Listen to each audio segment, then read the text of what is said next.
Iowa Hawkeyes, part of the Locked On Podcast Network, your team every day.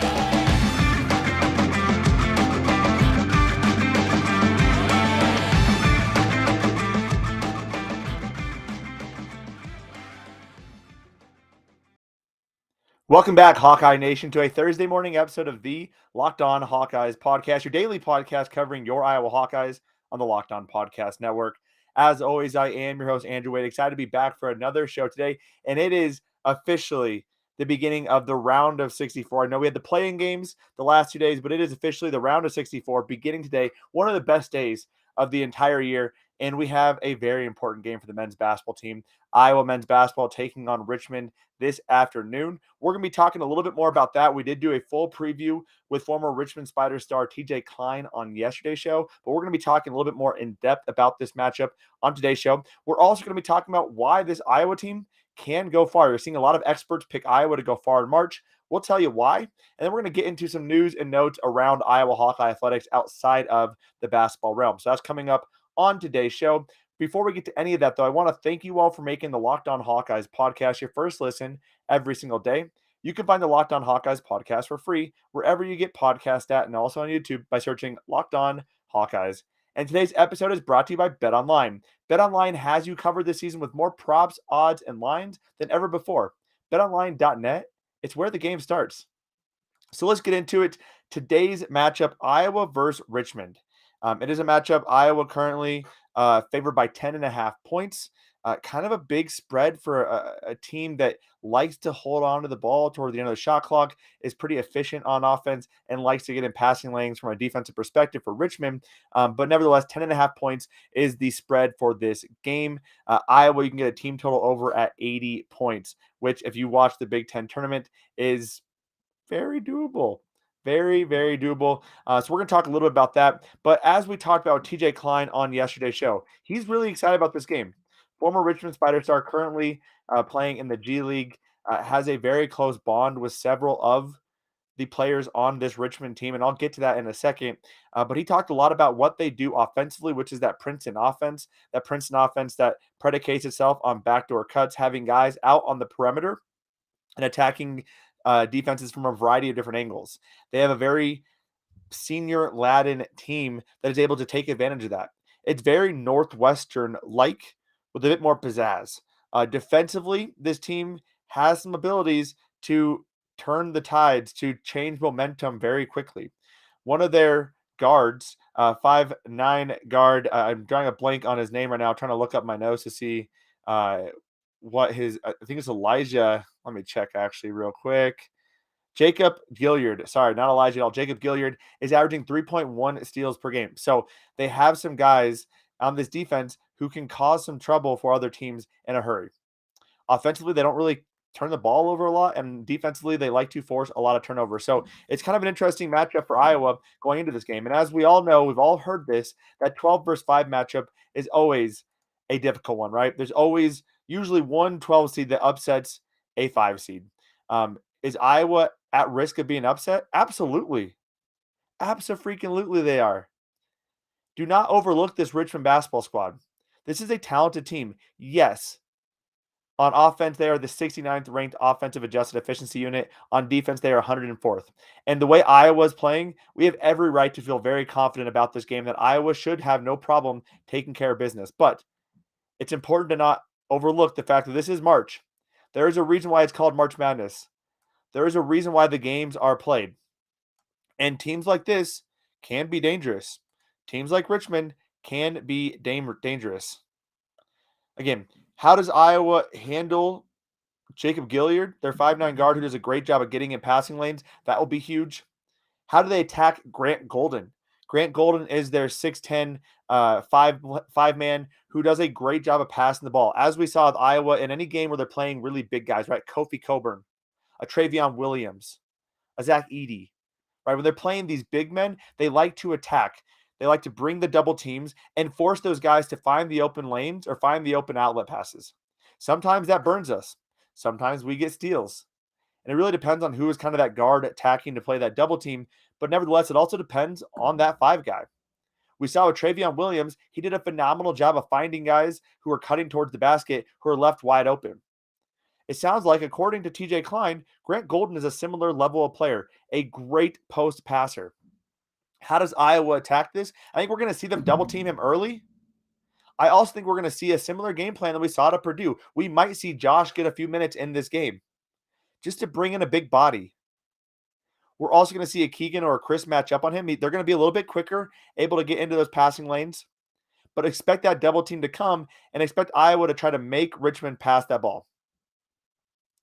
Now, do they have an answer for Keegan or Chris Murray? I don't think they do. When I asked that question to TJ Klein, he didn't really give a very good answer in that regard. He said he thinks they're going to throw a lot of different things at them. Well, yeah, I would agree with that. But I don't think there's going to be a single guy on this team that can really match up with Keegan or Chris Murray. And I think that will be the difference in this game. But TJ's absolutely right.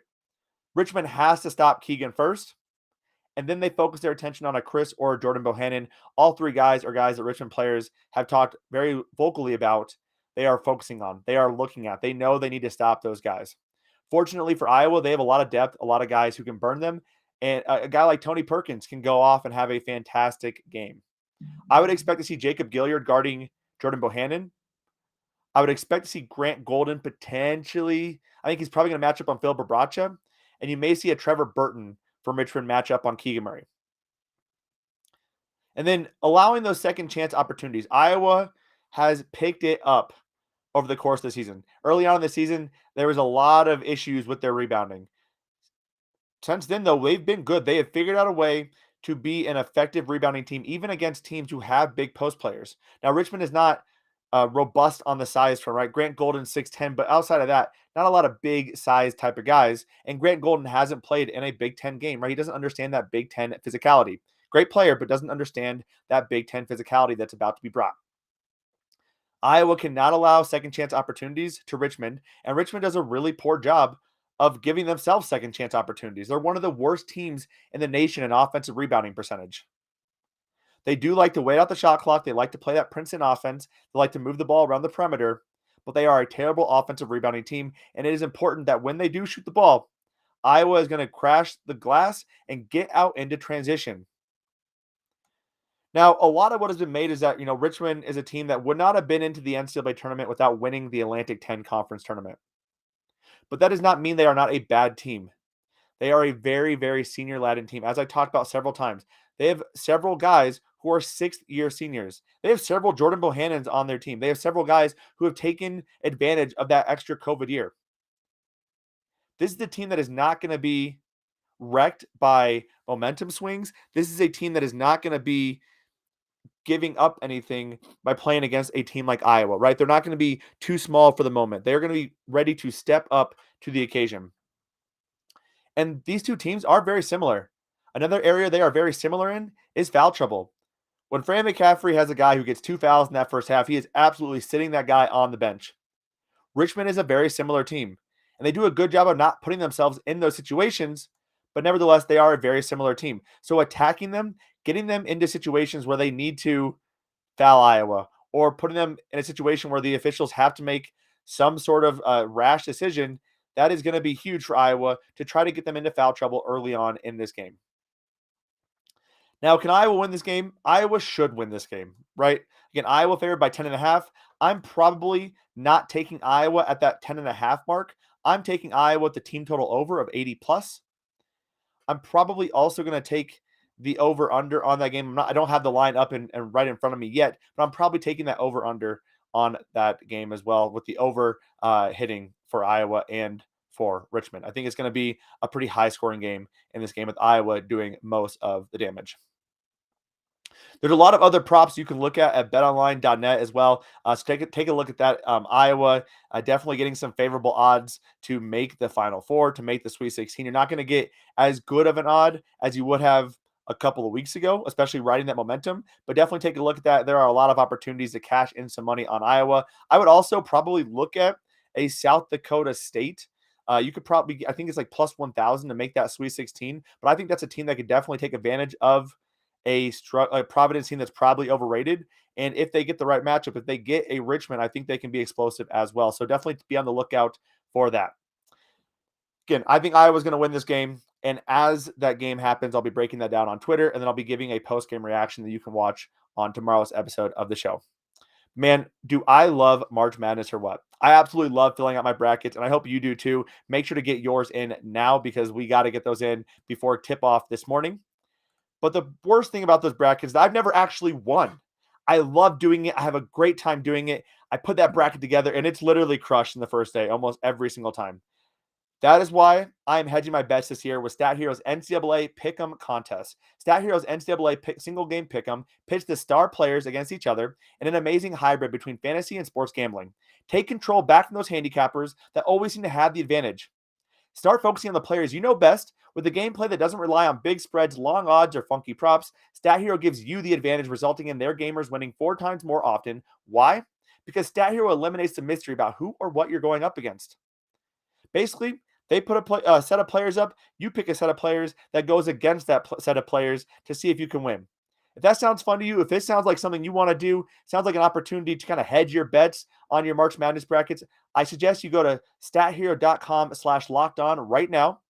It's free. And use the promo code LOCKEDON for a 100% deposit match. That's stathero.com/lockedon. Use promo code LOCKEDON for a 100% deposit match. That's stathero.com/lockedon. Promo code LOCKEDON. Terms and conditions do apply.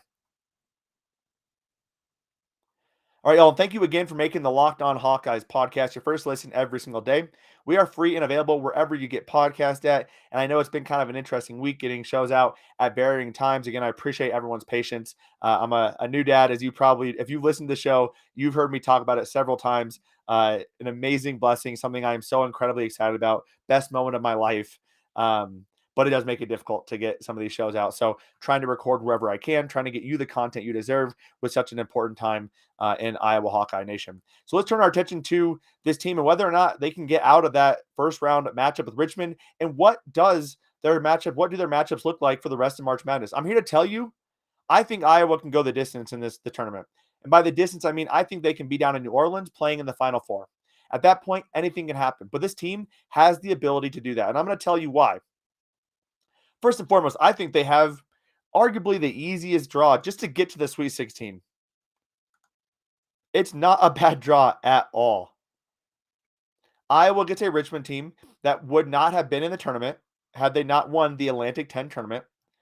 Now, again, it's a good Richmond team, but they are 83rd in KenPom. Okay, so I know I've talked to you a lot about here's why Richmond is going to be tough. Here's why Richmond is not going to be tough, right? They are the 83rd ranked team according to KenPom. They are the lowest seeded 12 seed. And in fact, they are lower seeded than several 13 seeds, according to KenPom.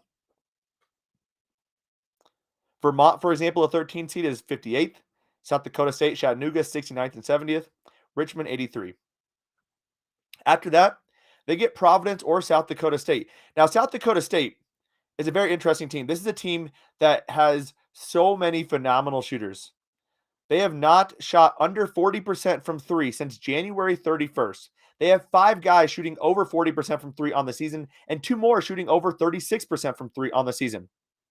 They are a dangerous team, and they're playing a Providence team that, by all accounts, is the luckiest team in the entire country. They have won a lot of very, very close games. According to KenPom, they are 48th in KenPom. By far, the lowest KenPom ranked team in that top 4 seeds.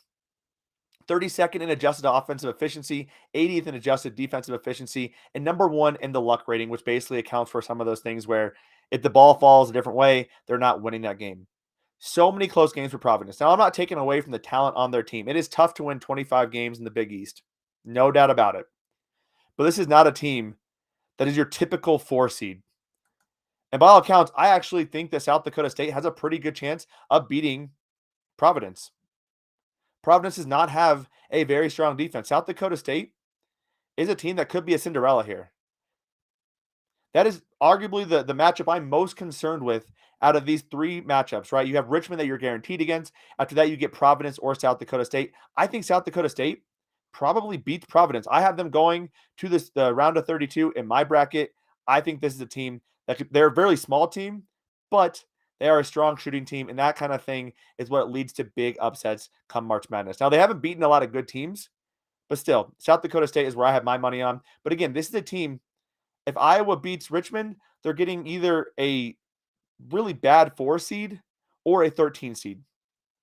After that, you get Kansas. Now, Kansas does a lot of things that I think allows Iowa to take advantage and win and capitalize in these situations. Kansas is a very talented team nonetheless, right? I'm not sitting here saying Kansas is a bad team. Kansas is the lowest KenPom ranked team in those 1 seeds. They are ranked 6th in adjusted offensive efficiency and 28th in adjusted defensive efficiency. A very strong team. It's not going to be a cakewalk, but there's things that Kansas does that gives me hope that Iowa can take advantage of it. First, Kansas is roughly similar size. It is not going to be a situation where you have a Zach Edey or a Travion Williams or a Kofi Coburn. Kansas is also very turnover prone on offense. They're 235th in the nation in steals allowed. They are also a terrible defensive rebounding team, 209th in the nation. They are a solid three-point shooting team, but they're not reliant on that.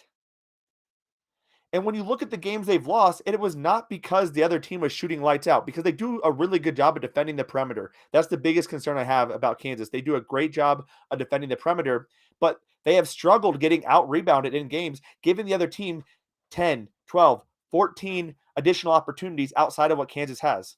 A lot of the games they've lost, Kansas has actually shot better than them. They just haven't shot as much as them. And that's why I get excited about this matchup for Iowa. Iowa has an opportunity to capitalize on the glass, giving them more opportunities to score. And then I also would put Iowa's three-point shooting and where it's at right now up against most teams in the country. So again, you look at this, the matchups that Iowa has, this bodes well for Iowa to make a run. You also think about what makes a team good in March Madness. It's being really skilled at one thing typically. You have to be skilled at one thing. If you are skilled at one thing, one important thing, you can make a run. Iowa, it's offense. They want to get out in transition, and they are an elite offensive team. And they shoot the ball, they shoot the lights out of the ball. What's another thing that helps teams go far in March Madness? Having a phenomenal player like a Keegan Murray. Having the nation's best player like a Keegan Murray. A lot of teams that have gone far in the past, that have made runs, they have an elite level player. Those teams that didn't have an elite level player play like a team that has been playing together for years. Iowa's been doing that as well. You saw the change in early February. This team knows exactly what is going on. They have each other's backs, and Fran McCaffery is pushing all the right buttons at the right time. That leads me to my next piece. A lot of March Madness is matchup based. It's matchup dependent. We saw that happen last year. Iowa gets an Oregon squad that was smaller, quicker, and could shoot the ball, and they torched Iowa. This Iowa team, though, has a lot more versatility to match up with almost any team in the country. They can match up with a big team like Purdue. They can match up with the small teams as well. They can match up with a strong offense. They can match up with a strong defense. Iowa has seen it all, and they have a lot of chess pieces that they can pull and play at the right times to make their team hum and groove. Clutch shooting. You need guys who can make shots when it matters. Iowa has plenty of that. It starts with Jordan Bohannon. I think Peyton Sandfort is starting to prove himself as a guy like that as well. Keegan Murray has shown that when the game gets tough, he can put his team on his back and he can make whatever he needs to make to get Iowa back in the game. And then you need to have that X factor, that guy that people are not looking at, people are not thinking about, people do not worry about as much, right? Everyone talks about Keegan Murray. They talk about his brother, Chris. They talk about Jordan Bohannon's three-point shooting. No one's talking about Tony Perkins. And Tony Perkins is the dude. Tony Perkins has really come on strong since stepping into that starting lineup. Tony Perkins gives Iowa a dynamic at that guard position that we have not had in years.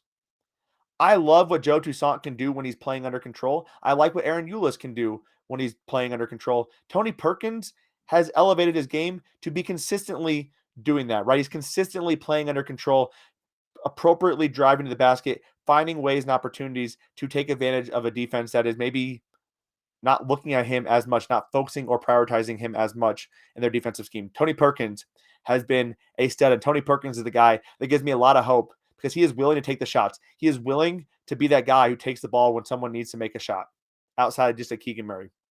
Those are the reasons why I think Iowa can go far in March Madness. And again, I highly recommend you check out betonline.net. They got plenty of good odds for Iowa to go to the Final Four, to the Sweet 16. Hop on that. Earn yourself some money right now.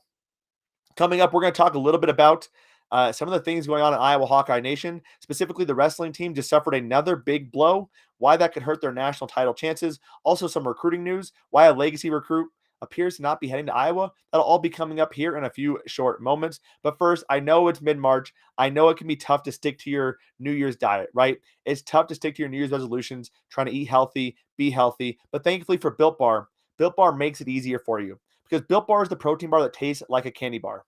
It's covered in 100% chocolate and has so many phenomenal flavors. You got sweet, salty, fruity, you name it, you can grab it at Built Bar. And if you don't like the original consistencies, they got a couple different consistencies of their Built Bars that is bound to make any person a happy camper when you eat a Built Bar. And the best part about these is not just how good they are, tasting wise, it's how good they are for you. Most Built Bars have 130 calories, 4 grams of sugar, and 4 net carbs, plus 17 grams of protein. It is the perfect snack during your day. And I actually have a box at my desk right now. That's how much I love these Built Bars. I highly recommend you go to built.com. That's BUILT.com and use the promo code LOCKED15. That's LOCKED15. And you'll get 15% off your next order. Use that promo code LOCKED15 for 15% off at built.com. And y'all, it is that time of year again. March Madness technically started 2 days ago, but March Madness, the round of 64 officially starts today. It is that time. And from all the latest odds, contests, and player props, betonline.net is your number one source for all of your sports betting needs and info. BetOnline remains the best spot for all of your sports scores, podcasts, and news this season. Again, it's where I go to. It's where I trust to put all my money at. It's where you should trust as well. BetOnline.net has you covered. And it's not just basketball. They have everything you could possibly want for sports wagering information needs. Plus, they have live betting and your favorite Vegas casino games. And they have so many cool props. For example, which conference is going to win the NCAA championship? You can get the Big Ten at 5-1. You can look at the highest margin of victory in a round one game in the round of 64. The over-under currently is 38.5. The highest point total scored for a team in round 64 currently over under 99.5. Maybe we think Iowa is going to come out explosive like they did the Big Ten tournament. Get your bets on that at betonline.net. So head over to their website today or use your mobile device and learn more about the trends in action. That's betonline.net, where the game starts. All right, y'all, we've talked a lot about the men's basketball team. I do not want to move away from the women's basketball team, which has a very important game on Friday against Illinois State at Carver Hawkeye Arena at 3 p.m. But we're going to turn our attention to some other athletic endeavors, starting with the big one, the news that Jaden Ironman apparently has a torn ACL. He is one of the few guys at Iowa at this point who had a very good chance of winning a national title. Now, for Iowa to win a national title, it does not rely on a bunch of individual national titles, but it does rely on guys making deep runs, especially at the weight classes where they are supposed to. They're already at a disadvantage because Spencer Lee is not in this lineup. Then you add in the fact that Michael Kimmerer, Alex Monero, these guys are dealing with injuries, especially Chemdog is dealing with an injury. Drake Ayala, the replacement for Spencer Lee, dealing with an injury. Jacob Warner dealing with an injury. And now add in the fact that Jaden Ironman, arguably the second best opportunity for Iowa to win a national title, has a torn ACL. That is not ideal. It is not common for people to be able to wrestle on a torn ACL or even two torn ACLs and win matches. That is next level stuff. Jaden Ironman is going to attempt to do that, though, in his final match or his final tournament for the Iowa Hawkeyes. Barring a few surprises, though, I think it's safe to probably start collecting ourselves and realizing that Iowa is probably not going to win a national title this year in wrestling, and that's okay. We cannot win a national title every year. We definitely did not expect to see so many injuries for this wrestling team. I also want to call out the fact that Tom Brands did get an extension through 2029. I think that's a phenomenal decision by Gary Barta. He has clearly elevated this program. I love what he has done for the Iowa program. I love what he's done for the sport of wrestling. And if you haven't checked out the documentary they did on the Big Ten channel, Big Ten Network, definitely recommend you do that. It was eye-opening and inspiring to see kind of the impact that the Brands brothers have had on wrestling across the country. For football, Kyler Kasper, legacy recruit for the Iowa Hawkeyes, Kevin Kasper's 4-star wide receiver son out of Arizona, has officially gotten a crystal ball going to Oregon. I'll be honest, I expected this. Heard some things around the block that Kyler Kasper was maybe he was more inclined to go elsewhere than Iowa, and I don't blame him. While Iowa has done a much better job of improving that wide receiver position and improving the NFL talent at that wide receiver position, it is not at the level of some of these other schools that he has been looking at. It's also not an area that he is as familiar with. Yes, his dad went there. His dad bleeds black and gold, black and yellow, whatever you want, whatever you want to do. Kyler Kasper, obviously cares very deeply about the program, but he needs to be his own person and find the program that makes the most sense to him. Regardless of what happens, I will support the heck out of Kyler Kasper. I'm excited to see wherever his career ends up at. Right now, it is trending Oregon. This does not mean that Iowa's out. It just means that Iowa is definitely behind the 8 ball with Kyler Kasper. And finally, to wrap it up, All-American teams have been starting to drop. Keegan Murray named a first-team All-American. Caitlin Clark named a unanimous All-American. As we get more information on awards, we'll definitely make sure to break that down right here on the Locked On Hawkeyes podcast. That does do it for our show today. I want to thank you all for making the Locked On Hawkeyes podcast your first listen every single day. Now, make sure you make your second listen the Locked On NFL Draft podcast hosted by Ryan Tracy and former NFL cornerback Eric Crocker. They bring the NFL Draft to life every single day with insight and analysis on college football prospects and NFL front offices. It's free and available wherever you get your podcast at. And that will do it for our show today. Have a fantastic Thursday, y'all. And as always, Hawkeye Nation,